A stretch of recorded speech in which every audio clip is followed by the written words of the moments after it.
Bienvenido a Tergum, el podcast, donde se hablará de negocios y los temas más relevantes en materia fiscal, laboral, legal, impuestos y muchos más. Comenzamos. Hola, bienvenidos a Tergum, el podcast. Un episodio más, como siempre es un gusto que nos puedan acompañar a toda nuestra audiencia. Muchas gracias por seguirnos y por estar con nosotros compartiéndonos de su tiempo para traerles un tema y un episodio nuevo. El día de hoy, un tema bastante interesante, Magdi, que se quedó sobre la mesa respecto al episodio de Afores con todo el tema de seguridad social. Y quedó sobre la mesa un tema bien interesante. Así es, justamente nuestra invitada del episodio anterior, la maestra Rosa, ya advertía un poco sobre este tema y quedamos de que íbamos a ampliarlo y expandirlo pues para que la audiencia esté pues segura y confiada de esta información que le estamos dando, y importante también, Marco. Así es, y pues bueno, como siempre mi nombre es Marco Antonio Carreño, su host, Magdiel Olán, también aquí presente, y para nosotros es un gusto poder presentar a dos invitados. Caray, ahora sí nos lucimos con los invitados el día de hoy para este tema. Por un lado me gustaría presentar al contador Juan Carlos. Juan Carlos, bienvenido, ¿cómo estás? Un gusto. Muy bien, igualmente. Juan Carlos, pues bueno, como parte titular de nuestra división en Tergum, Consejería Empresarial, en la parte de seguridad, y pues bueno, más de, ¿cuántos años ya, Juan Carlos? 10, 15 años dedicando a todo este tema de auditoría, contabilidad, tema de seguridad social. 15 años. Aproximadamente. Así ya es. No quiero saber más. Ok. Oye, y pues Magdi, por favor, los honores presentando a nuestro segundo invitado el día de hoy. Claro que sí, como bien comentas, Marco, nos lucimos con nuestros invitados porque traemos gente que ya tiene bastante experiencia. Digo, el perfil del maestro Jaime Valdés, mucho gusto, nos da gusto tenerlo en esta mesa, y tiene un perfil bastante interesante. Él es licenciado en Derecho y también especialista en seguridad social, y por ahí también sabemos que estuvo colaborando o estuvo pues en el IMSS. Es correcto, sí, fui funcionario del Seguro Social algunos años, y decía, pues es parte importante conocer la ventanilla por dentro y por fuera para entender una materia tan compleja como lo que es la seguridad social, ¿no? Entonces, al contrario, soy el agradecido por la invitación, y contador Juan Carlos, pues a sus órdenes. Muchas gracias. Y listos para comenzar con el tema y las preguntas que vengan, ¿no? Excelente, pues ambos especialistas con ya muchos años de especialidad y en este tema. Pues hoy el tema que traemos, que se quedó sobre la mesa y lo platicábamos antes de empezar a grabar, era sobre todo lo que es la inscripción de los trabajadores a lo que es o acceso al tema de la seguridad social, pero de trabajadores independientes. Pero no solo eso, sino también se quedó en el tintero un tema también bien interesante, que era la inscripción de trabajadoras del hogar, y cómo a partir del 2019, con estas pruebas piloto que empezó a hacer la institución, pues empezar como a hacer los registros, que las trabajadoras tenían que registrar, los independientes que si no tenían una relación subordinada a remuneración, en fin, se quedó en esa parte, esa plática muy interesante, y de ahí nos cayeron muchos comentarios y dudas que bueno, justamente quisimos traer dos especialistas para abordar de diferentes aristas este tema, ¿no, Magdi? Así es, pues justamente porque sabemos que estos dos grupos poblacionales, tanto los trabajadores del hogar como los trabajadores independientes, tienen una forma particular de adscribirse pues al IMSS, es decir, como bien lo comentaba Marco, no tienen una relación de subordinado con los patrones, ¿no? con sus empleadores. Pero justo queremos que ustedes nos ayuden pues a dilucidar todas estas dudas que tenemos tanto Marco como yo, y también nuestra audiencia, sobre cómo inscribirse. Pero primero, si nos pueden ustedes empezar a contar un poco cómo es o por qué razón estos dos grupos poblacionales tienen una relación distinta a los demás empleados para adscribirse al IMSS. Con mucho gusto. ¿Quieres comenzar o abro boca con esto, no? Usted, ok, sí, bien. Bueno, hay que aclarar primero para la audiencia. Es relativamente simple, sencillo identificar en qué rango y en qué forma está dado de alta un trabajador. Nosotros en el ámbito de Seguro Social conocemos los módulos en que están dados de alta los trabajadores. Y hay algo simple, de quien nos escuchen y que pudieran ser trabajadores, se darán cuenta que su patrón tiene un registro patronal y que dice Y50-2540-10. Ese módulo 10 es el que nosotros llamamos el régimen ordinario. Es la relación obrero-patronal normal que todo el mundo conoce. Pero hay otros módulos que también se dan en una relación obrero-patronal, como puede ser, con ese mismo ejemplo, Y5040-18, que entonces estaríamos hablando de trabajadores de la construcción. Okay. Y así vamos diferenciando con esos dos dígitos en qué área están dados de alta los trabajadores. En el caso que comentamos de los trabajadores o las trabajadoras ahora del hogar, pues este fue resultado de la firma por parte de nuestro gobierno del acuerdo 189 de la OIT, que ya traía muchos años de arrastre y básicamente lo habían firmado pues, los Estados miembros en Europa. Y claro, nos llevan muchos años en ese sentido. Y cuando lo firma nuestro gobierno, una vez que se firman estos acuerdos de la OIT, tienen un año para entrar en vigor. Entonces se firma, esto venía desde el 2011, pero fue un empuje muy fuerte de parte de estas personas trabajadoras del hogar, porque hay una incongruencia para mí total en lo que se venía manejando, a reserva de lo que opine Juan Carlos, porque existía la relación de trabajo. Lo que no existía era la obligación de darlos de alta en la seguridad social. Entonces decíamos, no puede ser. Conocimos muchos ejemplos de trabajadores del hogar que demandaban laboralmente, desde luego ganaban, pero cuando decían mi alta en el Seguro Social, no, ¿qué crees? El artículo 13 dice que te puedes dar de alta, pero de manera voluntaria. No hay una obligación en términos del 12 de la Ley de Seguro Social. Vino la vigencia de este 189 del convenio, apoyado con otros documentos que podríamos dar los datos, y entonces nace la obligatoriedad para darlos de alta en la Seguridad Social. Pero esas pruebas piloto de las que se hablaba, pues comenzaron a dar no los mejores resultados que podríamos haber esperado. Siempre ha sido, y esa es la parte básica de llegar a esta solución, un grupo muy vulnerable, que generalmente hablamos de mujeres, y generalmente, porque lamentablemente sigue siendo así, hasta menores de edad. El tema para mí que no es tan congruente desde que nace el convenio y que lo trasladan a la Ley Federal del Trabajo conceptualmente, que inclusive habla no solamente del trabajador del hogar per se, sino del jardinero, el chofer, y dice cuidadores. Y es ahí donde yo digo que se debe tener mucho cuidado, porque si tú consideras que una persona que la contrataste para que haga las labores del hogar, pues también debe ser cuidador de un enfermo o de una persona de la tercera edad, creo que estamos mal, porque no se tiene el expertise, ¿no? Claro. Entonces eso provoca o va a provocar en la práctica algunos problemas que ojalá no se presenten, pero ¿qué pasaría si esta persona trabajadora del hogar pues no le da la medicina correcta a la persona que está cuidando? Él no es un enfermero, no es una enfermera. Entonces creo que hay que acotar, y por eso los propios acuerdos que se firman establecen en una de sus normativas que todo esto es en función de lo que establezca la legislación del estado que firmó el convenio. Y dice, oye, trasládalo, en este caso, a tu Ley Federal del Trabajo, a tu Ley de Seguro Social, y otórgales las garantías. ¿Pero en función de qué? De lo que establezcan estas dos leyes y las que les resulten aplicables. Claro. Entonces, sí, es todo un tema, porque además no ha crecido de la manera que se pudiera haber esperado, porque todavía el día de ayer yo me di a la tarea de checar en la página del Seguro Social y hablan de 49,000 personas afiliadas en este rango. Y dices, bueno, pues esperaríamos que fueran varios millones, en razón de que no somos o no hay 49,000 hogares en toda la República Mexicana. Claro. Sin embargo, hay mucha resistencia todavía del contratante, del patrón, pues porque no quiere tener esa figura de patrón. ¿Sí? Y eso tiene que ver también mucho como con la figura que se carga al asumir el patrón, como pues las responsabilidades fiscales, contables, legales, bien, ¿no? Laborales. Laborales. La lista exactamente contable que iba a seguir y con la secuencia del maestro. Justamente esa es la parte, digamos, medular de lo que comenta. En la parte contable, el patrón tiene un registro patronal, como lo explicaba, y con diferentes giros. Pero estamos en una área voluntaria.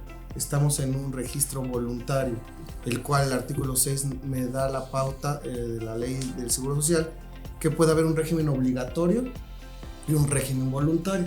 El régimen voluntario es lo que ahorita estamos hablando, toda la parte voluntaria, todos los que quieren llegar al IMSS para tener una seguridad social, que siempre han estado desprotegidos. y con el aumento del querer ser ya un país formal, de formalidad, entonces surgen estas figuras que se tienen que ir reformando. Inician las modalidades, modalidad 34, 44, hasta con el ejemplo en la plática anterior, con la modalidad 40, en donde también esta es la secuencia para pensionar. Entonces el IMSS empieza a actualizar y empieza a generar ciertas modalidades que no están en ley, que están reglamentadas internamente, pero puede iniciar creciendo con ciertas modalidades dependiendo cómo va pues la economía y cómo va el trabajo subordinado o no, en este caso voluntario, de los trabajadores. Entonces, regresando al tema medular, bueno, se cuentan con 3 modalidades, digamos, para este tema, que sería trabajadores independientes, la modalidad 40, para que también los que escuchan este audio sepan cómo identificarse y buscar quizás en la página del IMSS para que tengan a lo mejor más información. La modalidad 44 es para trabajadores independientes y la modalidad de trabajadores domésticos es la modalidad 34. Entonces pueden buscarlo más en específico para que la audiencia no se pierda. Claro. También existe una modalidad que a lo mejor será otro tema posterior, que sería el seguro para la salud familiar, que es otro tipo de seguro, otra modalidad, que es la 33. Y también una muy importante, la modalidad 35, que son los patrones que ya tienen trabajadores, pero ellos quieren también tener una seguridad social. Insisto, sería para un tema posterior, pero esos serían, digamos, los temas medulares para poder abordarlos. En este momento que estamos hablando de modalidad trabajadores domésticos, pues regresando al tema medular, pues aquí sigue una resistencia patronal, como bien lo dice Jaime. Sí es importante, ¿por qué? Porque no quieren ser patrones, quieren mantenerse y seguir en el anonimato. ¿Por qué? Porque sí intervienen cuestiones fiscales. Uno de los trámites es que sí tengas que estar dado de alta con tu situación fiscal. Nos piden la CUP, nos piden el RFC. Entonces, si no tenemos esos requisitos, la página para hacer el trámite, que es muy sencillo y muy fácil, no nos va a dejar seguir. ¿Qué pasa? Pues ya estás identificado ante el SAT que eres patrón, que tienes un empleado doméstico, y si tienes un empleado doméstico puedes tener una situación económica diferente a lo que estás declarando actualmente. Okay. Entonces empieza a haber en anteriores gobiernos existe fiscalmente, pero está la discrepancia fiscal. Entonces en anteriores gobiernos han querido realizar esas revisiones, no para no irme fuera del tema, pero sí existe la discrepancia fiscal. Entonces sería un punto importante, el cual si tú tienes 3, 4, 5 empleados domésticos que tú puedes darlos de alta y tú estás declarando 0 ingresos o ingresos que no corresponden, empieza la discrepancia. Entonces es un tema muy importante de manera fiscal, contable, que empieza a pegar, y por eso las cifras. En 2009, cuando inició este programa, habían 2,000 dados de alta, 2,020 personas. Actual, nos comenta Jaime, 49,000. Ya aumentó, pero con las cifras de INEGI no creo que lleguemos nunca a esos importes. Sí, me permite también comentar que, bueno, decía que existe resistencia tanto de los patrones, pero también saber si existe resistencia de parte de las trabajadoras, o podría haber un poco de resistencia, pues justamente por este tema legal, ¿no? Tienes que dar ciertos documentos, también pues está el descuente pues de la parte fiscal. Entonces esto tendría que ver pues con los datos o con estas estadísticas que nos están indicando. Le comentaba al maestro Jaime hace un momento que tenemos, según datos del INEGI, de la Encuesta Nacional de Ocupación y Empleo, al último trimestre de 2023, que 4.2% del total de personas ocupadas estaría representando este sector de trabajadoras del hogar. Y digo trabajadoras porque también se estima que 9 de cada 10 trabajadores son mujeres, sí, ¿no? Pero para comenzar este registro, decía usted, siento que es como amplio el espectro de qué elementos o qué trabajos son específicos se consideran trabajadores del hogar, sí, ¿no? Entonces, si nos puede decir qué actualmente está, Marco, en la norma o en la regla, o qué hoy está identificado como ser un trabajador del hogar, también para que la gente o los trabajadores puedan identificar, soy parte de este grupo y me tengo que buscar este aseguramiento social. Sí, por supuesto que sí. Fíjate que comentando las cifras, que yo decía son 49,000, no sé de dónde obtenga desde luego INEGI, que dice, bueno, para mí, que son los expertos, dicen, debería existir un rango de 4.3 trabajadores generales que sean del hogar, pero ¿cómo llegar a esa cifra? Ahora, hablamos de que probablemente no puedo rebatir la cifra que nos da el INEGI. Lo que sí rebato es quiénes están dados de alta en la seguridad social, ¿no? Y hablábamos de esa resistencia. Fíjate que uno de los artículos de los que establece este convenio 189 de la OIT, que es el que traemos a la mesa, establece el artículo 17. Dice, todo miembro, es decir, todo Estado, que ya lo firmó, deberá formular y poner en práctica medidas a la inspección del trabajo. Híjole. Entonces, cuando tú le explicas a una persona que se va a convertir en patrón y que puede ser sujeto de una inspección del trabajo, dice, en mi casa, Claro. pues si es que es el centro de trabajo. No, pues mejor, ¿sabes qué? Ya no te contrato. Es otro punto más. ¿No? Entonces, es muy complicado y yo creo que a la autoridad, con todo respeto, pues le faltó pulir un poco porque tiene temas muy especiales, una relación laboral de esta naturaleza. No es fácil entender porque en el ejemplo que quiero expresar, pensaría, ahorita que nos dé, por favor, aquí Juan Carlos, cifras, ¿no? Pero no es lo que le cueste en realidad al patrón el alta o la cuota a la seguridad social. Es lo que lleva implícito. Me estoy convirtiendo en patrón, estoy poniendo, piensan muchos, en riesgo mi propio patrimonio, porque mañana el señor, la señora van a ir, me van a demandar, van a decir que aquí no hay salubridad, que le di una cama llena de cosas malas, etcétera, etcétera, y me veo en la penosa necesidad de abrirle a alguien mi casa. Pues sí, es que ese es el centro de trabajo. Eso quiere decir que está expuesto ya como patrón, Desde como luego. centro de trabajo, a hacer una auditoría en el centro de trabajo que cumpla como con la normatividad Una inspección laboral, Una visita. como lo hacen hoy en día las empresas o las A pymes, cualquiera. etcétera. Y también Ok. una inspección en cuestión de seguridad social también. Así es. Entonces yo creo que eso es un poco el conflicto. Sí, claro. Y probablemente muchas personas que dicen, bueno, sí tengo la necesidad de contar con alguien, ¿no? Pero dicen, no, viendo estas cuestiones, pues no me quiero convertir en alguien como tarjetaviente, ¿no? Ya estoy en el ojo del huracán. ¿Por qué? Pues porque no solo hay una relación de trabajo antes inexistente y que no querían tampoco asumir, ¿no? Recordemos inclusive que la propia ley del Seguro Social, ustedes preguntaban, ¿quién hace este trabajo y cómo considerar a un trabajador del hogar? Y dice, trabajo a domicilio, el 311 de la Ley Federal del Trabajo, trabajo a domicilio es aquel que se ejecuta habitualmente para un patrón en el domicilio del trabajador o en un local independiente. Dice, el convenio por virtud del cual, 331, trabajador del hogar. Trabajador del hogar, dice, son aquellos que prestan servicios de aseo, asistencia y otros y demás propios o inherentes del hogar a una persona o familia. Son trabajadores del hogar en consecuencia y quedan sujetos a las disposiciones particulares de esta ley. Y dice, personas que presten servicios de aseo, aquí es el meollo de todo. Sí, asistencia. ¿Asistencia de qué? Atención a clientes y otros semejantes, pues yo no creo que sea el tema, ¿no? Ok, llega mi familiar, te atiende, eres un tercero, y estás en un centro de trabajo. ¿Hasta dónde el respeto? Ese tipo de cosas que a veces son subjetivas. Sí, claro. Y que, pues bueno, para mucha gente puede no serlo, pero que se tienen que cuidar porque esto que establece hoy la Ley Federal del Trabajo viene como referencia de este acuerdo firmado por el gobierno mexicano y que están obligados a cumplirlos, y básicamente por la seguridad social, que fue una lucha incesante de este grupo de trabajadores hasta que lo logró, pero lamentablemente los resultados no han sido los esperados, ¿no? Por las cuestiones que estamos comentando, y que hoy, pues sí, es válido, es una exigencia de toda la gente que va a brindar un servicio en el hogar y dice, oiga, ¿y mi seguro social, no? Híjole, y es donde la gente dice, pues ahí te llamo, ¿no? O están buscando la posibilidad, porque también existen ahora las agencias de colocación.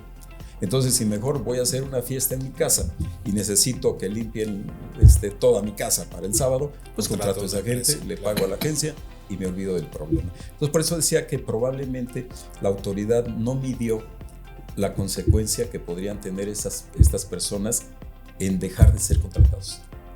Que los pasó como a vulnerar un poco más, ¿no? O sea, sí. porque les limitó el trabajo ya por miedo del patrón, ¿no? Sí, y quiero recalcar ese artículo que acaba de leer el maestro, en el que dice prestar servicios de aseo, asistencia queda amplio y ambiguo, y demás propios o inherentes al hogar es muy amplio. Sí. El de mantenimiento, si tienes alberca, el que llegó solamente una vez, y si tenemos una inspección el día que está el de mantenimiento, el jardinero, por un día a la semana, van a querer que se tenga que agregar, digo, es voluntario, yo lo sé, pero al tener más elementos ahí de trabajadores voluntarios, pues pueden darnos una recomendación de que demos de alta voluntariamente al resto del equipo, ya que hablamos de asistencia, y la asistencia queda amplia. Sí, completamente. Y sumado a lo que comentas, que por eso el Seguro Social no lo abordó en el tema de los pagos de cuotas para este grupo de trabajadores, el riesgo de trabajo. Es decir, sabemos que las empresas, los patrones y en general, pues no dejaría de ser un patrón, se tiene que dar de alta y pagar parte de esas cuotas en base a algo que se llama seguro de riesgos de trabajo. Okay. Pero entonces, ¿en dónde me va a ubicar a mí el patrón, el Seguro Social, perdón? Porque ¿qué pasaría si mi trabajadora del hogar, pues lamentablemente se quemó una mano planchando la ropa? Pues me dirían clase segunda, porque es algo así como tintorería. Pero ¿qué crees? Es que pues me ayudó a echar a andar el carro. Y entonces metió la mano ahí el hombre y se llevó una falange. Pues clase 4 porque es mecánica. O sea, es complicadísimo. Sí. Por eso el Seguro Social, ahorita te pediría que abordes esa parte, en el caso que nos dice cómo dar de alta al trabajador y que nos permite hacerlo de la manera que nos platique hoy Juan Carlos, pues nos dice, tú dime cuánto es el salario y yo te digo cuánto es la cuota. Nos olvidamos de la prima de riesgos de trabajo. Okay. Así es importante ese punto porque no hay una modificación de prima, es súper importante. Quiero darle primero las cifras generales de porcentajes de lo que se cobra y lo que se paga y posterior ver la parte de riesgo de trabajo. El patrón está obligado a pagar un 13.87% del salario. Ahorita también vemos cuál es el salario porque hablamos de para IMSS otro tipo de salario. El trabajador tiene que pagar el 8.4%, eso en cuestión de IMSS. También, y a lo mejor viene dentro de las preguntas, si tienen derecho a Infonavit. También lo tienen y hablamos del 5%. Hay dos cálculos que nos da la opción el instituto, un cálculo mensual y un cálculo diario. Si tú solamente la persona del hogar va un día a la semana, tú lo puedes dar de alta mensualmente con un día y tú lo pagas anticipado.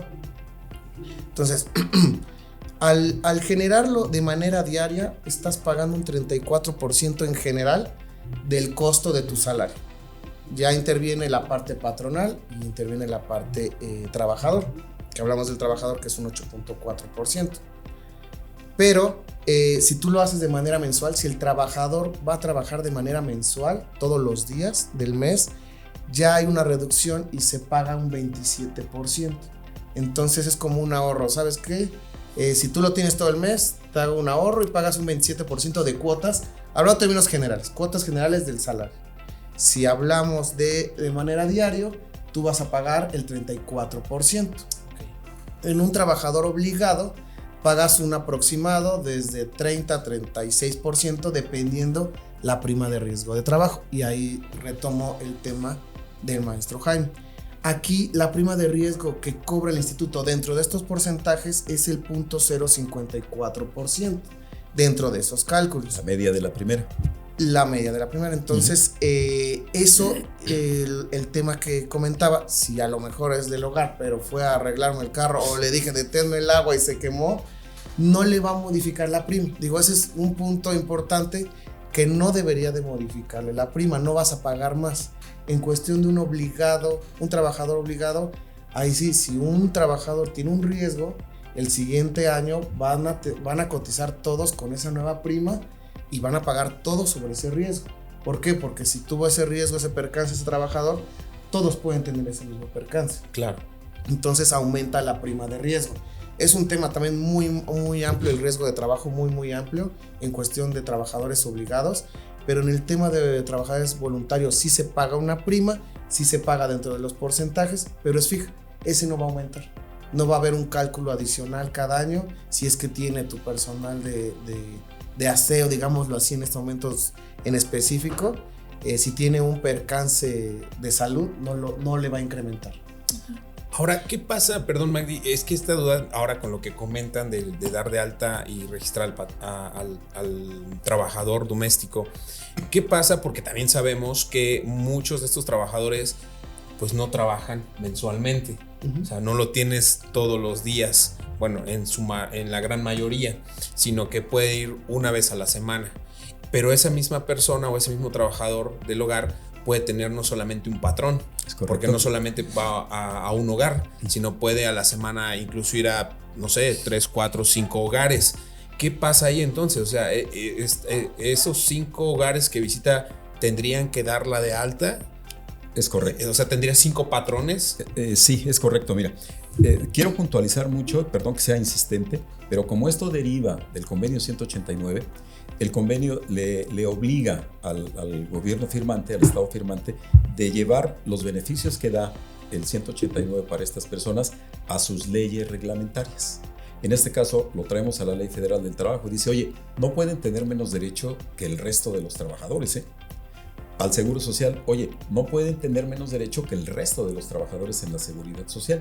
Entonces hay artículo expreso en la Ley de Seguro Social y en el reglamento de afiliación que establece que tantos patrones tenga el trabajador, tantos patrones deben afiliarlo a la Seguridad Social hasta el límite de 25 veces salario mínimo.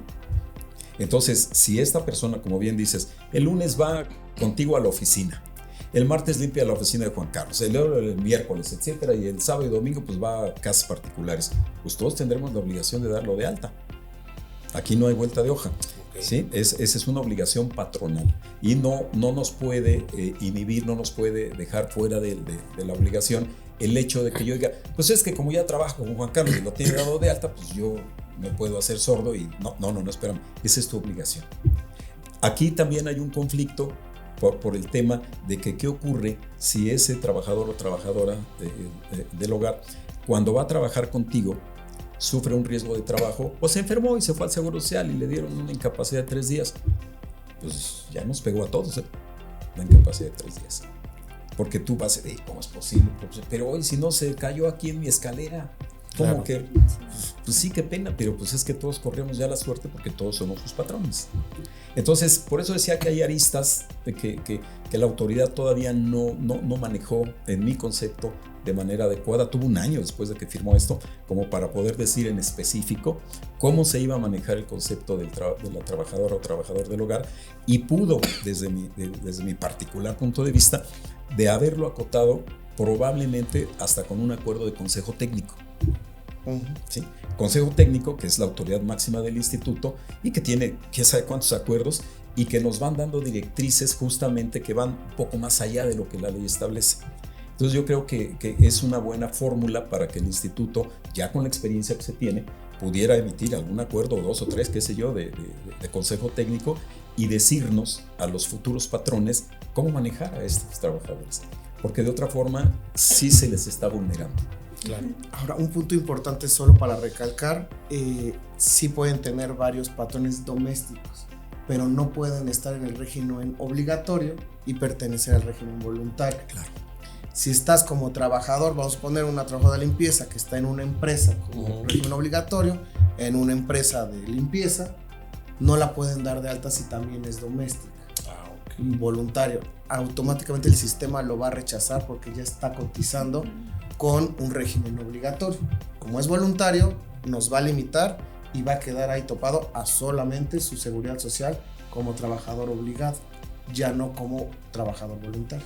Sí, porque ella está, digamos, como en una empresa, ya con una empresa que se dedica a dar temas de proveer servicios especializados. De hecho, lo que comenta Juan Carlos, que es digamos, para el Seguro Social, todos nosotros en la Seguridad Social, pues no somos, yo no soy Jaime Valdés, soy un número. Y cuando me dan de alta, pues hay un foco rojo que dice que se dio de alta Jaime Valdés. Entonces tengo ya un número de seguridad social con un patrón específico. Pues no puedo tener otro patrón en ese mismo sentido porque vienen las incongruencias. A ver, ¿a qué hora le presta servicio a ese segundo patrón? ¿Sí? Que esa es la clave. El Seguro Social inclusive, dentro de este propio tema y en otros que pudiéramos comentar, pues refuta como fraude ese tipo de cosas, ¿no? O sea, porque probablemente alguien me quiere ayudar para que incremente mi salario base de cotización, tener mejores prestaciones. No, espérame. El Seguro Social lo cuida mucho. Entonces, por eso es que, como atinadamente comenta Juan Carlos, pues no puedes tener un segundo aseguramiento así, pero sí en este tema de los trabajadores del hogar. Lo que se da en el régimen ordinario, que sí normalmente son 2 patrones, no más, ¿verdad? Porque no podrías trabajar más tiempo, es en el área médica. Hay muchos médicos que trabajan en el propio Seguro Social en la mañana y en la tarde en el ISSSTE, por ejemplo, o se van a un hospital privado. Y bueno, pues están cotizando también, no pasa nada, hasta el límite de 25 veces salario mínimo. Okay. Por eso existe, la jornada reducida, es correcto, semana reducida, para poder involucrar, tener más empleos, pero no lo limita. Okay. Sí, si me permite, maestro Jaime, maestro Juan Carlos, me surge otra duda, que es, entonces estamos en el entendido de que este empleado este trabajador del hogar estaría obligado a informar a cada uno de esos patrones que está laborando qué días en otras casas, ¿no? O en otros sitios de trabajo, ¿no? Eso es correcto, sí. Perdón. Sí. Cuando se da de alta en el sistema, si lo das de alta como diario, te da un calendario del mes y tú le pones lunes, miércoles, jueves y no se deben de empalmar esos días. Y a la par de ello, digo, estamos en el entendido, me gustaría poner este ejemplo, también hay algunos trabajadores que no laboran o no completan, digamos, la semana. Quizás son madres o quizás tienen otras actividades, entonces laboran ciertos días de la semana como trabajadores del hogar. Así es. Entonces, saber hasta qué límite o cuál sería el mínimo para que estos trabajadores pudieran darse de alta, digamos, en horas trabajadas a la semana, por decirlo. Tan solo con un día pueden darse de alta. Y con 1 hora.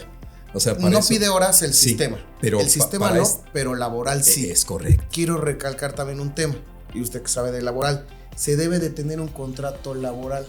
De hecho, si tú vas al instituto a darte de alta de manera presencial, te van a solicitar el contrato laboral, en donde va a decir qué horas, tiempo determinado, etc. En el sistema solo pide día, pero si en tu contrato viene el horario, pues es el horario que te va a respaldar la seguridad social. Si tú te das de alta todos los domingos, va la empleada doméstica y sufres un accidente el lunes y vas al instituto, el instituto no te va a recibir. No te va a respaldar en la cuestión médica, porque tú no estabas cotizando ese día. Por eso el calendario es importante y el contrato laboral, para que también respaldes los horarios. Si vas fuera del horario de tu contrato, si es de 9 a 2 los domingos y tienes el accidente a las 8 de la noche, vas al instituto. En el momento, si tú estás dada de alta con esa fecha, te lo van a respaldar. Pero si el instituto tiene el contrato ya inscrito en el sistema, no van a poder respaldarte la cuestión médica. Entonces sí es importante que sí cuente el patrón doméstico voluntario con un contrato laboral y que lo tengan firmado ambas partes. Es correcto, sí, y además es una de las exigencias de parte tanto del convenio de la OIT como de la Ley Federal del Trabajo. Son contratos pues, muy específicos, porque como bien señala Juan Carlos, o sea, si tu patrón no estableces correctamente las condiciones de trabajo, pues entonces probablemente te estás dando un disparo en el pie, ¿no? Probablemente en beneficio o no de ese trabajador, pero efectivamente el contrato debe establecer los mínimos que debe tener cualquier otro tipo de contratación: horario, días laborables, cuánto de vacaciones, cuánto de salario, etcétera. Y viene el tema que también pega mucho con tiempos extraordinarios, ¿no? Híjole, porque dice, bueno, el trabajador pues no deberá laborar, si estamos hablando de un trabajador, pues no deberá de laborar hasta hoy todavía pues más de las 48 horas. Híjole, y el resto, y que si vive en la casa, la persona están de planta, ¿no? Sí, está de planta, y entonces entramos a otra dinámica con el famoso salario base de cotización, porque entonces 25% más porque tiene los alimentos y 25% más porque tiene habitación. Cosas que se desconocen en la mecánica normal de este tipo de contratación y que dan un salto enorme cuando vienen las demandas laborales. Porque entonces el trabajador o trabajadora dice, pues a mí me pagaban 10,000 pesos, pero ¿qué crees? Si el abogado conoce del tema, dice, pero la señora vivía en el domicilio, le daban habitación, le daban alimentos y es un 50% más del salario de este trabajador para efectos indemnizatorios. Okay. Entonces, efectivamente, va de la mano. No podemos hablar de que llegue a la seguridad social un trabajador si no antes se cumple el aspecto laboral. Entonces, necesariamente, el contrato de trabajo. Sí, esto recae nuevamente pues en todo el temor, el miedo de las personas en hacerse patrones, porque ya no es solamente, ya hablábamos de temas fiscales, ahora ya son legales, porque tienes que hacer un contrato y pues la verdad es que, como decía Jaime, que pues alguien ya abrirle tu casa ahora por cualquier una demanda laboral y tu patrimonio, creo que pues sí, eso hace que incluso la gente pues haga acuerdos con estas mismas personas, donde pues igual siguen pues violentando ciertos derechos o oportunidades laborales, ¿no? Y por eso las cifras que mencionábamos al inicio, pero pues sí, la verdad es mucho de desconocimiento, tanto del que va a asumir una responsabilidad como patrón, como el que está como colaborador o trabajador, de saber que debe de cumplir toda esa parte, porque es, digo, hasta hoy, honestamente, yo también me estoy enterando que tienes que hacer un contrato, ¿no? O sea, está complicada esa parte, ¿no? Y ahora las facilidades, todas las modalidades son facilidades que da el instituto. Y te dice, es fácil, entras a la página, está muy sencillo. Pero lo que comentamos, no sabes que debes de tener un contrato. Si los patrones que están constantemente como empresarios se van actualizando y tienen sus asesores, sus contadores, si tú no estás actualizado en estos temas, pues no sabes qué debe de llevar un contrato. También no sabes la integración al salario. Para darse de alta hablamos de un salario, se conoce como salario diario integrado, pero en la ley se llama salario base de cotización, que se integra de varios rubros, que lo que comentaba el maestro, alimentación, habitación, todo eso se integra al salario, se genera un factor y ese es tu salario promedio del año. No es tu salario del día cotidiano, del salario diario normal. Vamos a suponer ganas 8,000 mensuales, pero tú vas a obtener alimentación, tú vas a obtener ciertos elementos que integran al salario. Y entonces el particular se tiene que poner a estudiar la ley del Seguro Social, el artículo 27, para saber qué integra el salario y qué no integra el salario.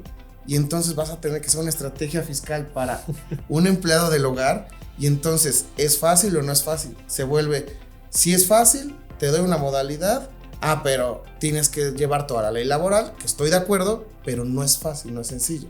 Y también, todo lo que no aparece en mi reglamento o en las opciones que te da la página, pues entonces regúlate con la ley de Seguro Social, la integración al salario.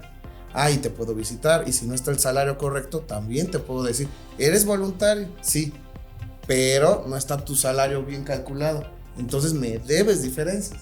Y entonces lo voluntario se volvió obligatorio y fiscalizable. Y entonces se convierte todo eso. Sí, es toda una fiesta. Hay unas lagunas impresionantes Sí. en toda esta parte, ¿no? De lo que es esta, pues toda esta ley, lo que marca y laboralmente también conocer y saber. Sí, así es. Y sobre todo también es complejo porque sabemos que sobre todo aquellas personas trabajadoras del hogar que están de planta de pronto suelen por la misma frecuencia y que están viviendo en la misma casa, por un ejemplo, suelen tener relaciones más estrechas que las que hubiera, por ejemplo, en un sitio de trabajo externo de la casa, ¿no? Claro. Si estás viviendo ahí, Se vuelve más vulnerable. Sí, claro, ¿no? Sí, es sí. complejo dividir hasta dónde llega mi punto de patrón y mi punto de empleado. Y eso me abre también a otra duda, a otra pregunta que me gustaría que nos ayudaran a explicar, que es, ya lo mencionaba el maestro Valdés hace un momento, que, pese a que está ahí en el reglamento, ¿no? ¿Cuáles son las actividades que debería cumplir una persona trabajadora del hogar? Que el cuidado, que si el aseo, queda de pronto muy abierto, ¿no? Entonces, esto también daría pie a que las personas trabajadoras del hogar tendrían que estarse capacitando en ciertas áreas. Es decir, por ejemplo, a algunos se les pide que vayan, no sé, a dejar a los niños al colegio. por decir, ¿no? O que no está capacitada o que es cocina en la casa, pero que de pronto ayudó en, no sé, en arreglar algún artefacto y se podría lastimar. Esto también da pie a que estén obligados los trabajadores del hogar y las trabajadoras del hogar a capacitarse en estas áreas o en estos rubros. Sí, más que estar obligado el trabajador, es obligación del patrón brindar esa capacitación y adiestramiento que la Ley Federal del Trabajo exige para el grueso de los trabajadores. Por eso mi insistencia, cuando bajamos ese acuerdo 189 a la Ley Federal del Trabajo, están sujetos a lo que dice la ley. Entonces, ¿por qué omitir para un trabajador o trabajadora del hogar la capacitación y adiestramiento? Sí, bueno, entonces se vuelve cada vez más complicado, ¿no? Eso es lo complicado, porque hay que estar consciente que cuando contratas a una persona para que te ayude en tu casa, eres patrón. Y patrón en toda la extensión de la palabra. Sí, porque bien dicen que el desconocimiento de la ley no te exime del cumplimiento, ¿no? Entonces tienes que hacer, pero sí se, digo, en este comentario, o sea, genuino, es complicado, porque si tú vas ya a hacer un contrato, vas a abrir tu puerta a una revisión, a hacer un tema fiscal, legal, pero además vas a brindar capacitación. Y lo digo muy respetuosamente, creo que entonces mejor yo puedo hacer ya mis actividades propias de la casa, ¿no? Porque creo que en muchos aspectos me saldría más costoso, actos de molestia. Sí. Y estás en tu hogar. Y a lo que va mi comentario es que justo quisiera entender por qué la autoridad como que no vio esos aspectos, porque justo en lugar o lejos de querer ayudar con esta intención al trabajador doméstico, pues lo único que hizo fue quitarle oportunidades de trabajo por todo lo que conlleva ahora a los que contratan, ¿no? A ese patrón. Es correcto, pero patrón, fíjate, ¿no? Que hay una solución en mi concepto. Si tú tienes a una persona que te ha ayudado por N tiempo en casa, ya es de confianza, sabes que la puedes dejar sola, que no va a abrir la caja fuerte si la tienes, etcétera, pues lleva a esa persona a una agencia de colocación, que te la dé de alta a la agencia de colocación, la contratas a partir de esa agencia de colocación y le pagas a la agencia de colocación. Se acabó tu problema, ¿sí? Pero también es el desconocimiento de la gente, o sea, ¿de que se puede? Sí, claro que se puede. Y ese aseguramiento con la agencia va a sumar a esos 49,000 que ya estamos hablando, ¿sí? Pero es una fórmula para que entonces no seas patrón. ¿Tienes una responsabilidad solidaria? Sí, claro, por el posible incumplimiento en la seguridad social y materia laboral de quien lo contrataste de manera directa, porque es un intermediario laboral. Pero hay fórmulas. Ahora, esto es una duda muy, muy puntual que hemos visto en otros episodios con los especialistas que hablan de que la ley a veces es retroactiva. Yo quisiera saber si para este aspecto ahorita que mencionan, si yo ya tengo una persona trabajando 10 años conmigo, esta persona puede exigir, no sé, en términos de semanas cotizadas o hacer retroactivo el tiempo 10 años que ya llevo, cotización, aumento salarial, etcétera. ¿Eso puede aplicar también? Es correcto. Sí, desde luego. No, y no es que se aplique retroactivamente, se aplica el beneficio que tiene la persona a partir de la obligación patronal que nace. Si hay una persona que tiene 20 años trabajando en casa, pues evidentemente no tengo por qué pagar 20 años de seguridad social. Esto es a partir de que nace la obligación. Pero sí, se tiene que hacer, y además aclaro, la seguridad social, aparte de que es irrenunciable para el trabajador, es imprescriptible. Entonces puede ser que una persona que trabajó hasta el día de hoy en un hogar y que le dijeron gracias, pues ella mañana puede ir al Seguro Social, quejarse y decir, oye, trabajé tantos años con este patrón y nunca me dio de alta en el Seguro Social. No prescribe su derecho. Y el Seguro Social, aunque hay figuras que conoce perfectamente Juan Carlos de la prescripción y la caducidad, pues no operan en ese sentido porque se trata de seguridad social, que es un derecho humano. Ok, aquí sí quiero recalcar unos puntos. Solo quiero recalcar que hablamos de patrones obligados, pero patrones voluntarios no. Aquí solo le aplicaría la cuestión laboral. Los derechos de los trabajadores son irrenunciables, aunque pongas y firmes que no quiero nada, con sangre no son irrenunciables. Pero es un tema laboral.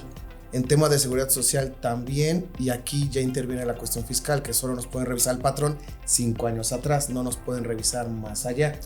Pero hablando de un aspecto voluntario, no nos podrían fincar unas diferencias de seguridad social, de cuotas sobre patronal, porque esto es voluntario, es de manera voluntaria. Lo que nunca se va a romper es la relación laboral, y es lo que tenemos que seguir, todos los ordenamientos laborales. Pero en cuestión de seguridad social, si es voluntario, trabajadores domésticos, si nunca le diste seguridad social, no estás obligado, porque es un régimen voluntario. Okay. Hablo solo de este Adelante, punto. perdón, aclarando nada más, lo era un régimen voluntario, ahora es obligatorio, pero aquí todo dependerá de cómo resuelva la autoridad laboral. Si la Junta de Conciliación en su momento, que ya las Juntas de Conciliación no reciben demandas nuevas, están sacando todo el rezago, ¿no? Pero si el Tribunal Laboral condena al patrón y dice que está obligado a presentarle la constancia de todos esos años laborados, pues no hay vuelta de hoja. Así es. No hay vuelta de hoja. Por eso decía, hay que estar conscientes de que para llegar a la seguridad social, primero se nace laboralmente. Sí. ¿Ok? Entonces, como este es un tema, efectivamente, como lo dice Juan Carlos, es un tema que van a ser primero como un complejo tema laboral, en que el trabajador va a ir y me demanda y dice, es que tengo 10 años trabajando y nunca me dieron de alta en la seguridad social. Y le demando al Seguro Social, llamado como tercero en este caso, que le requiera a mi patrón y que me entregue mis constancias de que pagó. Y si el Tribunal Laboral dice, condenado el patrón a que me presente las constancias de los pagos de seguridad social, no hay vuelta de hoja. Es una condena laboral. Totalmente. Y no hay caducidad y no hay prescripción.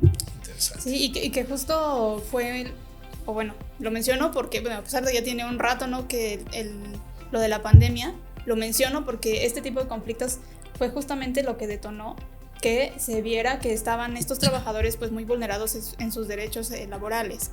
Y lo que pasó, este tipo de conflictos en esa época, que pues miles de personas y trabajadores del hogar quedaron de la noche a la mañana desamparados, tanto de trabajo y como cuestiones médicas. Exacto. Que eso era la pandemia, el problema claro. medular, sí, la cuestión médica. Así es. Justamente. Marco, no sé si quisieras comentar algo más. Sí, yo digo, ya estamos por cerrar nuestro episodio y la verdad es que es una plática muy amena, muy interesante, de verdad. Solo nada más para puntualizar en este otro rubro, digo, abordarlo también, que también datos del INEGI, que son 16.5 millones de trabajadores independientes, que nos marca ahí cifras del INEGI, que el 99.5 de estos 16.5 millones de trabajadores independientes no están asegurados y no tienen acceso a seguridad social. ¿Qué pasa con ellos? O sea, porque una cosa, ya lo comentamos, era los trabajadores del hogar, los trabajadores domésticos, pero ahora, ¿qué pasa con los que son independientes? Entiéndase, pues a lo mejor un freelance, ¿no? Un abogado que tiene su bufete independiente, un emprendedor, ¿no? O incluso personas que tuvimos una relación laboral con algún patrón, una empresa, y por alguna razón dejamos de laborar o estar inactivos, y muchas veces creemos que ya no podemos volvernos a asegurar, ¿no? Porque eso era como los regímenes anteriores, y a raíz del 2019 ya te dan esta opción de tú contar con seguridad social, pero no solamente para ti como trabajador, sino que tengo entendido que también para tu familia, como hijos, cónyuges, concubinos, pero también a tus padres, si dependen de ti monetariamente o viven contigo. Entonces, nada más, igual ahí si nos pueden compartir de qué va esta parte del Seguro Social. Ok, muy bien. Mira, aquí habría que hacer un poquito de historia, entender qué es la seguridad social, ¿no? La seguridad social, de una manera, pues bueno, muy incipiente, nace por ahí nos acordamos de nuestras clases de historia, ¿no? En la época medieval. ¿Se acuerdan ustedes de estas clases en que estaban organizados en gremios, ¿no? Y entonces pues el gremio de los zapateros se puso de acuerdo y de lo que ganaban pues le metían una lanita para que si alguno de los zapateros tenía algún problema, pues ayudarlo. Así nace la seguridad social. Y entonces, como es un derecho humano hoy en nuestro país y en todo el mundo, pues es necesario que todos gocemos de la seguridad social, y no podría limitarse a que la seguridad social solo la disfrute quien tenga una relación de trabajo. Entonces el Seguro Social abre este mecanismo y dice, oye, si tú eres un independiente, pues paga de manera independiente tu seguridad social. Y efectivamente esta modalidad 44 te permite pagar todas las ramas de aseguramiento, e inclusive te va a dar la oportunidad de tener una pensión de futuro. Esa es la bondad que te da esta modalidad. ¿Se puede hacer? Sí se puede hacer. Lamentablemente no ha habido mucha difusión. Tiene más difusión la modalidad 40, que no tienes el derecho al seguro de enfermedades y maternidad, a esta que es la 44. Y aquí es importante porque hay trabajadores que hacen la doble función. Son socios, son patrones, son trabajadores de empresas, y hablo, por ejemplo, de quienes conforman el consejo de administración, o son administradores únicos, que no son sujetos de aseguramiento para el IMSS, pero voluntariamente se pueden dar de alta. Entonces sí es un buen mecanismo, creo que el Seguro Social le dio al clavo en esto, porque entonces hace que efectivamente esa águila del IMSS abra las alas y abrace a más personal, ¿no? ¿Cómo? Pues pagando tus cuotas, no pasa nada. Que sí hay que hacerlo de una manera, ahora pues tenemos muchas facilidades con la página del Seguro Social, me doy de alta, etcétera, que me van a pedir temas fiscales, y eso hay que entenderlo, siempre va a ser. Tú puedes estar, o todos podemos estar hoy en casa y a lo mejor deprimidos porque nadie se acuerda de nosotros. No es cierto. El SAT siempre se va a acordar de ti. Tenemos alguien que siempre se va a acordar de ti. Claro, no estemos entonces eso es lo que ocurre, nada más de lo que hay que tener cuidado. Pero que te puedes dar de alta, sí, y es muy recomendable. Claro. Sobre ese punto nada más recalcar, hay 5 ramas de seguridad social.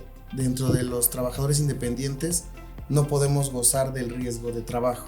Entonces los accidentes no funcionarían en esta modalidad. Para que también quede claro que aunque es un buen beneficio, cualquier riesgo de trabajo, cualquier accidente no te absorbe.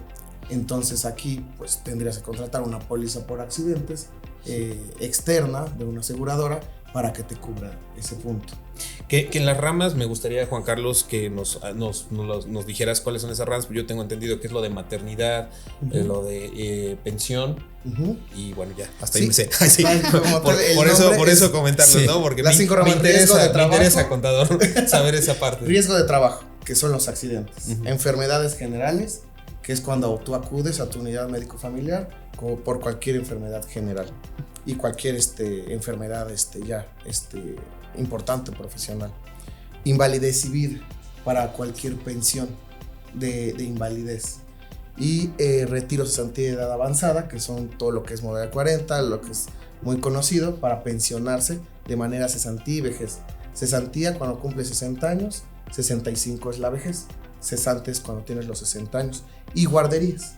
Okay, guarderías. Entonces el tema que no contiene las empleadas domésticas son guarderías.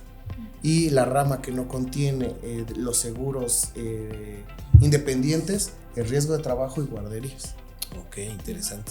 Ahora, el tema de cuando yo me aseguro, en este tema como independiente, que nos lo decía la maestra Rosy en el episodio anterior, que hay que ver el seguro social como una aseguradora al final del día, ¿no? Que te prevé y te da este beneficio como una aseguradora particular, ¿no? En ese sentido, mi pregunta es, ¿hay alguna limitante o algún catálogo que te limite, así como son las aseguradoras particulares, que yo como independiente me diga, ok, no sé, a lo mejor voy a decir un ejemplo, yo llego y ya tengo una enfermedad, tocamos madera, cáncer, y yo me aseguro como independiente, ¿yo ya soy tratable? ¿O es como las aseguradoras particulares que te dicen, no, a ver, tú de tal a tal edad tienes derecho a esto, pero si tienes una enfermedad degenerativa, no te aplica hasta dentro de 2 años, o te podemos atender hasta dentro de 3 años? En el seguro social, ¿pasa eso cuando me aseguro de manera independiente, o aquí no hay estas restricciones? Al tener derecho y estar pagando la rama de enfermedades y maternidad, te van a dar la atención.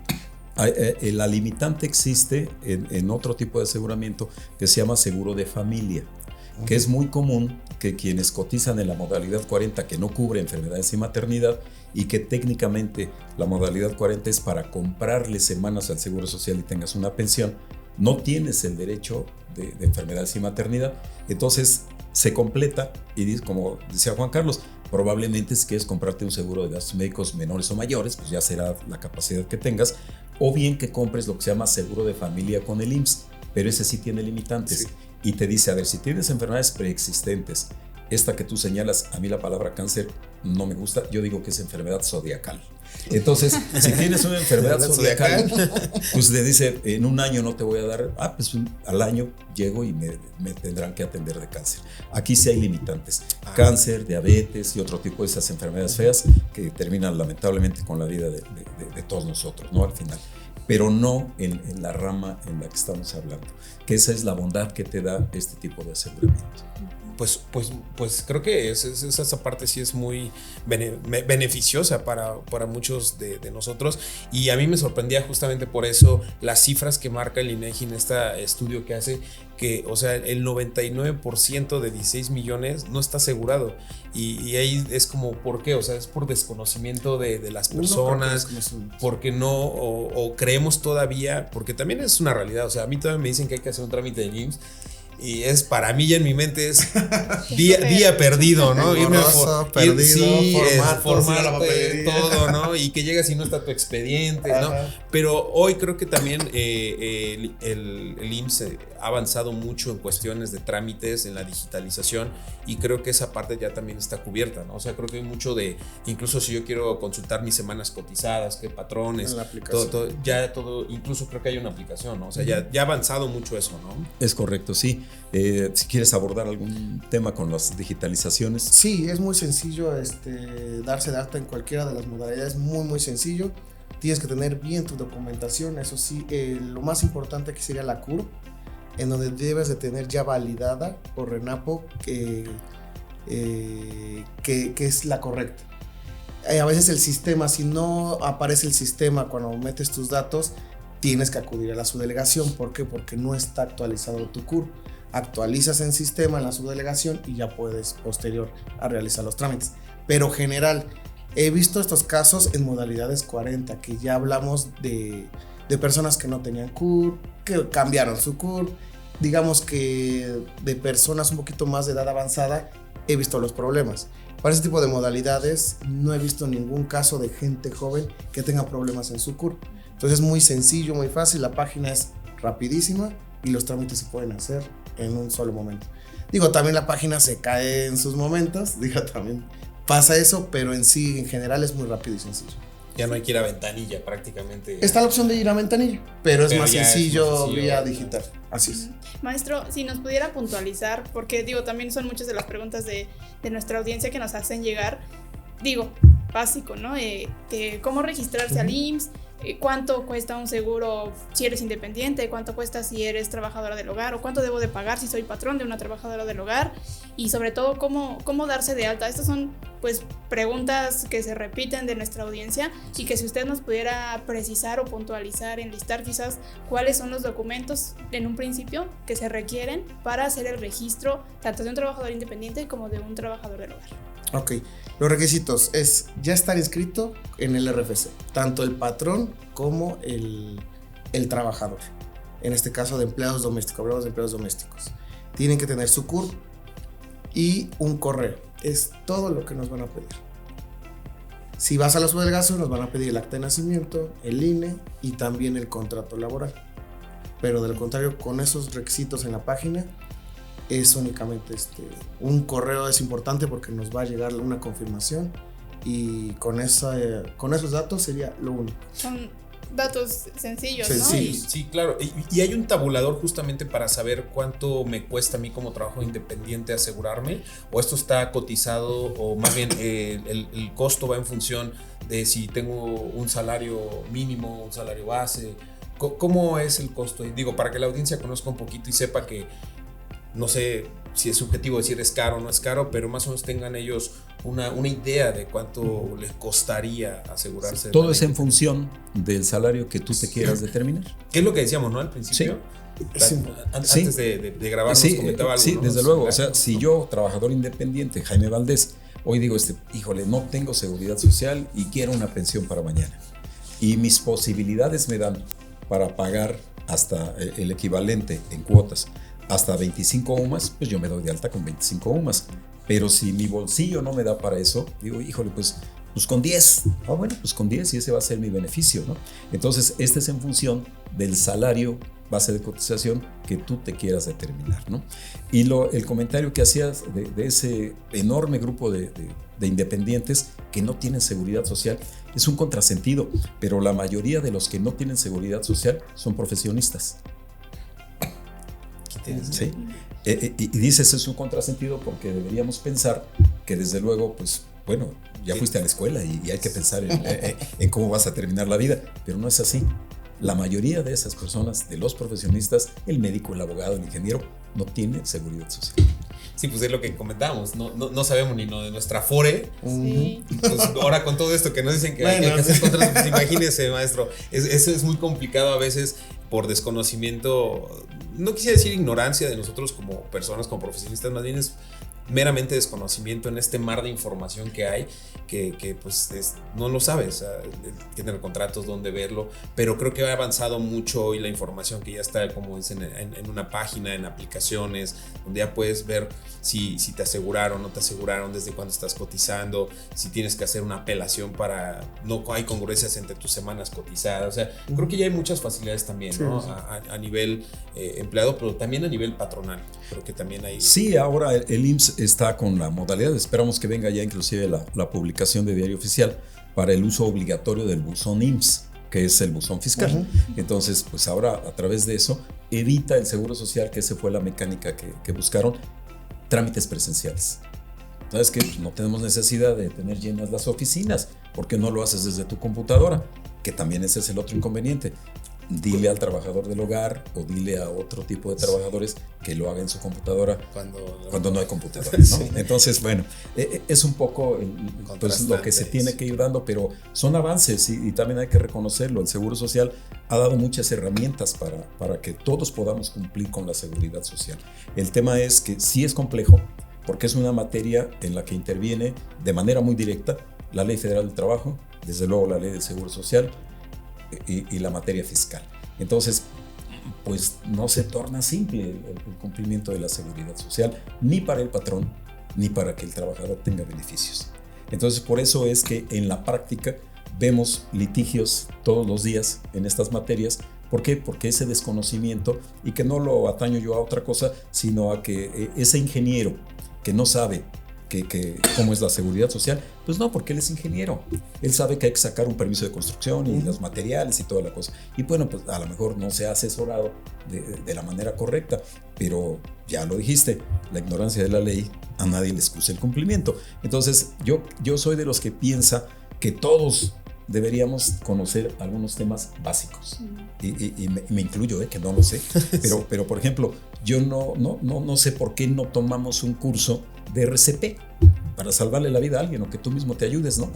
No sé por qué no sabemos ponernos una inyección y no sé por qué los médicos no saben del cumplimiento legal en la materia médica, sí, ¿no? Entonces creo que hay cuestiones básicas que deberían explicarse, deberían darse a conocer, y qué bueno que hay estos espacios para que la gente lo pueda ir sabiendo, lo conozca, porque a partir de la pandemia, no quiero decir que antes no lo fuera, pero a partir de la pandemia, la materia laboral y de seguridad social tomaron una importancia impresionante. Sí.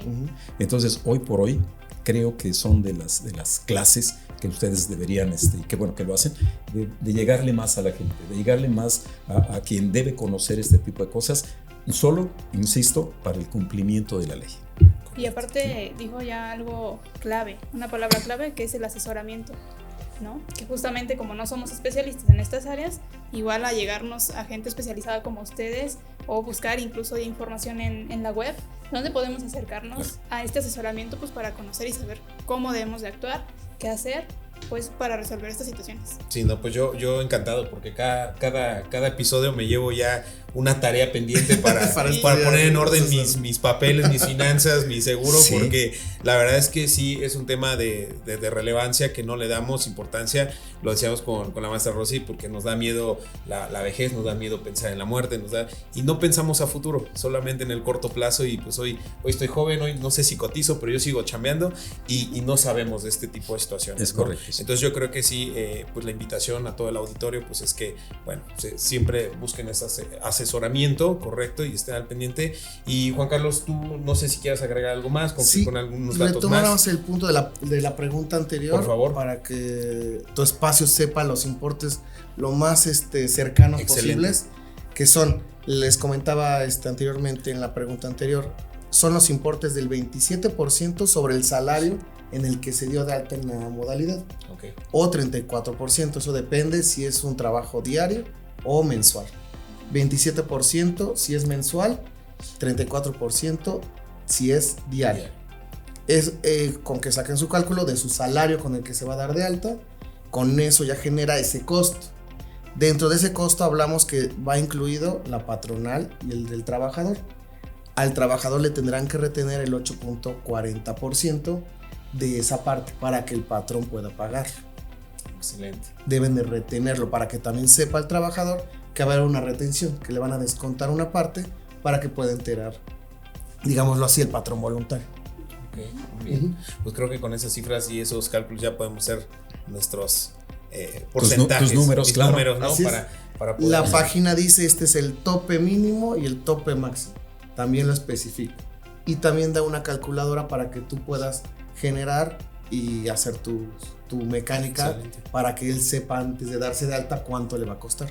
Está pues muy sencillo. Pues mira, ya esta calculadora nos dan, ¿no? Sí. Está perfecto. Nos facilitan el trabajo, Marco. Así es. Pues y retomando también los documentos en sistemas CURP, RFC, número de seguridad social y un correo. Ahora, y nada más para puntualizar esos datos que nos das, ¿tengo que estar dado de alta en Hacienda?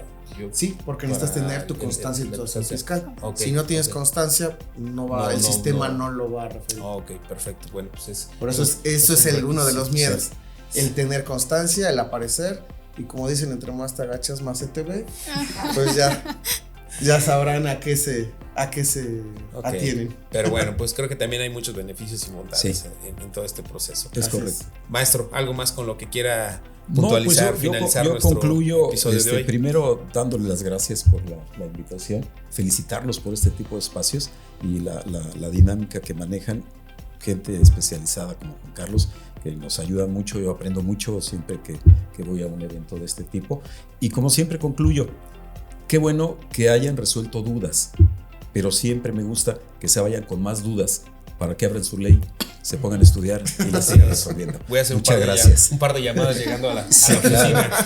Pues más, no, al contrario, a nombre de Tergum, pues muchas gracias. Muchísimas gracias, Juan Carlos, como siempre, pues muchas gracias también contar por tu expertise. Sabemos que pues tienen estas agendas siempre pues en el trabajo, y les agradecemos mucho que nos hayan compartido este espacio. Reitero, a nombre de Tergum, pues muchas gracias a ambos nuestros especialistas. Magdi, muchas gracias también como siempre por acompañarnos. Y pues bueno, la verdad es que se quedan muchas cosas en el tintero que esperemos volverlos a tener como invitados para que podamos ahora abordar otros temas que también son de pleno y mucho interés ahora con todo esto que se está viendo en México, ¿no? Con todos estos cambios en temas electorales, propuestas, nuevas reformas, en fin, bueno, vienen muchos temas que no solamente ahora impactan al trabajador, sino también nos gustaría hablar de los impactos a la parte del patrón, todas las imposiciones, todo esto que se está generando y que también es válido hablarlo, ¿no? Y tocarlo. Entonces, pues nos dará mucho gusto que nos puedan aceptar una segunda invitación y poder tener acá pues bueno, este expertise, ¿no, Magdi?